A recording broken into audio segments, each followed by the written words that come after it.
એક જંગલમાં એક મોટું વડનું ઝાડ હતું, જેના પણ ઘણા બધા કાગડાઓ પોતાનું ઘર બનાવીને રહેતા હતા. વડના ઝાડ પાસે જ એક ગુફા હતી, જેમાં ઘણા બધા ઘુવડ રહેતા હતા. કાગડા અને ઘુવડો વચ્ચે દુશ્મની હતી. દિવસમાં જો કાગડાઓ ઘુવડને જોઈ લેતા તો તેને મારી નાખતા, કારણ કે ઘુવડોને માત્ર રાત્રે જ દેખાતું હતું. એટલે તેઓ દિવસભર માત્ર ગુફામાં જ બેસી રહેતા, ને જેવી રાત પડતી ઘુવડો કાગડાઓને મારવા જતા. આ રીતે એક સાથે ઘણા બધા કાગડાઓ મરી જતા. એક દિવસ કાગડાઓના સરદારે સભા બોલાવી. મારા પ્યારા ભાઈઓ, ઘુવડોને કારણે આપણું જીવન અસુરક્ષિત થઈ ગયું છે. આપણા દુશ્મન ઘણા શક્તિશાળી છે.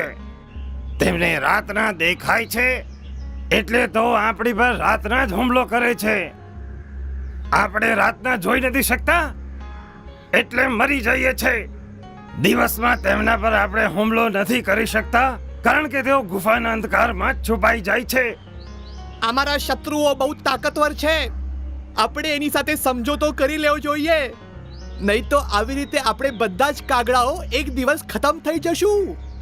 મરવાથી તો સારું છે કે આપણે આ સ્થાન છોડીને કશેક જતા રહેવું જોઈએ. આપણે આપણું ઘર છોડીને જવું મંજૂર નથી. આ રીતે બધા કાગડાઓએ પોતાનો વિચાર દર્શાવ્યો. ત્યાં જ એક કાગડાએ પોતાનો વિચાર બતાવ્યો કે આપણે ઘુવડોને પોતાનો રાજા માની લેવો જોઈએ. આ સાંભળીને બધા કાગડાઓ તેને મારવા લાગ્યા અને મારી મારીને તેની હાલત ખરાબ કરી નાખી. ગદ્દાર, તે આપણા દુશ્મન ઘુવડોને રાજા બનવાની સલાહ કેવી રીતના આપી? જા, ભાગી જા અહીંયાથી. અમે તને કાગડા સમાજમાંથી બહાર કાઢીએ છે. આજ પછી જો તું આ ઝાડ પર દેખાયો તો અમે તને મારી નાખશું. કાગડાઓની આ બધી વાત અને આખી ઘટના એક ઘુવડે સાંભળી લીધી અને ખુશી ખુશી પોતાના રાજાને જઈને કહ્યું, હે રાજા, કાગડાઓમાં ફૂટ પડી ગઈ છે. બધા જ કાગડાઓએ એક કાગડાને મારી મારીને એની બહુ ખરાબ હાલત કરી કાઢી છે. મેં મારા પોતાના કાનેથી સાંભળ્યું છે. મહારાજ, આ જ મોકો છે. આપણે બધા જ ઉલ્લુઓ આ જ સમયે કાગડાઓ પર હુમલો કરીને એમને પરાસ્ત કરી દઈએ. હા, તો બરાબર કહે છે. એ જ રાત્રે બધા ઘુવડો કાગડાઓ પર આક્રમણ કરવા ગયા, પણ વડના ઝાડ પર એક પણ કાગડો ન મળ્યો. અહીંયા તો એક પણ કાગડો નથી. ક્યાં ગયા? બધા જ કાગડાઓ ડરપોક હતા. આપણા ડરથી ભાગી ગયા. બધા જ ઘુવડો કાગડાઓની કાયરતા જોઈને પોતાની જીતનો જશ્ન મનાવવા લાગ્યા. ત્યાં જ ઝાડીમાં પડેલો ઘાયલ કાગડો કાઉ કાઉ કરવા લાગ્યો. અરે, આ એ જ કાગડો તો નથી ને? ઘુવડોનો રાજા પેલા ઘાયલ કાગડા પાસે આવ્યો અને કહ્યું, તારી આ હાલત તારા સાથીઓએ કેમ કરી? મેં મારા રાજા કાગડાને તમારા લોકો સાથે સમજોતો કરવાની સલાહ આપી હતી અને મેં કહ્યું, ઉલ્લુના રાજા બહુ દયાળુ છે. તમે બધા લોકો ચાલીને એમની માફી માંગી લો અને એમને રાજા સ્વીકાર કરી લો. એ બધાને ક્ષમા કરી દેશે. આ બાબતમાં રાજા કાગડો મારા પર ગુસ્સો થઈ ગયો અને મને મારવા લાગ્યો.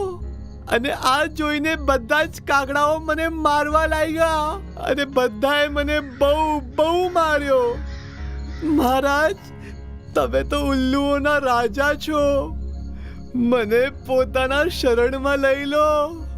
કાગડાની વાત સાંભળીને ઘુવડોનો રાજા વિચારમાં પડી ગયો.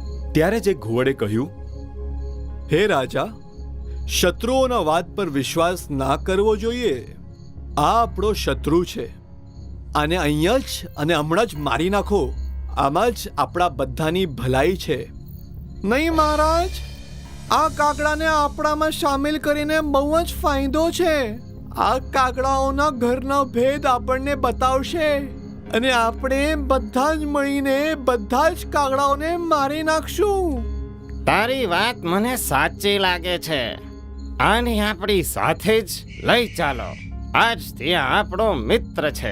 બધા ઘુવડો રાજાનો આદેશ માનીને પેલા કાગડાને પોતાની સાથે લઈ ગયા. જલ્દી જ પેલો કાગડો સાજો થઈ ગયો. ઘુવડના રાજાને એક ઘુવડે ફરીવાર સમજાવવાનો પ્રયત્ન કર્યો કે દુશ્મનો પર વિશ્વાસ ન કરો મહારાજ, આ કાગડાને મારી નાખો. પણ ઘુવડોના રાજાએ તેની વાત ન માની.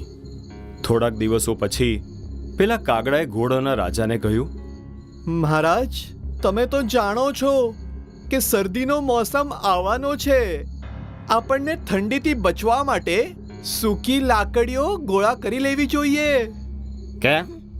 મહારાજ, એ સૂકી લાકડીઓને બાળીને આપણે ઠંડથી બચી શકીએ છીએ. તમે આજ્ઞા આપો તો હું આજથી લાકડીઓ ગોળા કરવાના કામમાં લાગી જાઉં. હા હા, કેમ નહીં? ઘુવડોના રાજાનો આદેશ માનીને કાગડો રોજ એક સૂકી લાકડી લાવીને ગુફાના દરવાજાની પાસે મૂકી દેતો. ધીરે ધીરે ગુફાના દરવાજા પાસે લાકડીઓનો ઢગલો થઈ ગયો. થોડી ઘણી લાકડીઓ તેણે ગુફાની અંદર પણ નાખી દીધી હતી. એક દિવસ જ્યારે બધા ઘુવડ સૂતા હતા ત્યારે પેલો કાગડો કશેથી એક સળગતી લાકડી લઈ આવ્યો અને તેણે પેલા ગુફાના દરવાજા પર મૂકેલી બધી લાકડીઓ પર પેલી સળગતી લાકડી નાખી દીધી. થોડીક જ વારમાં પેલી બધી સૂકી લાકડીઓ સળગવા લાગી. બધા ઘુવડ પેલા ગુફાની અંદર જ બળીને મરી ગયા. ત્યારે જ કાગડાનો રાજા બધા કાગડાઓની સાથે ત્યાં પાછો આવ્યો અને કાગડાના રાજાએ કહ્યું, તમે લોકો એ જ વિચારતા હશો કે આ ગદ્દાર વફાદાર ક્યાંથી થઈ ગયો? આ પહેલાથી જ વફાદાર હતો. જ્યારે આપણે સભા કરી રહ્યા હતા ત્યારે આપણી વાત એક ઘુવડે સાંભળી લીધી હતી, એટલે મેં જેને ગદ્દાર ઘોષિત કરીને અહીંયા મોકલ્યો હતો. બધા કાગડાઓ પેલા કાગડા પર ગર્વ અનુભવીને પોતાના જીતનો જશ્ન મનાવવા લાગ્યા. આ રીતે કાગડાઓએ બુદ્ધિ વાપરીને પોતાના દુશ્મનો પર વિજય મેળવી લીધો. શિક્ષા: બુદ્ધિમાં ઘણી શક્તિ છે. અમારા YouTube ચેનલને હમણાં જ સબસ્ક્રાઇબ કરો. નવા વિડીયોઝ જોવા માટે બેલ આઇકન જરૂર દબાવો. અમારા વિડીયોઝ પર તમારા કમેન્ટ્સ જરૂર લખો. વિડીયોઝને લાઈક કરીને તમારા મિત્રોને શેર કરો.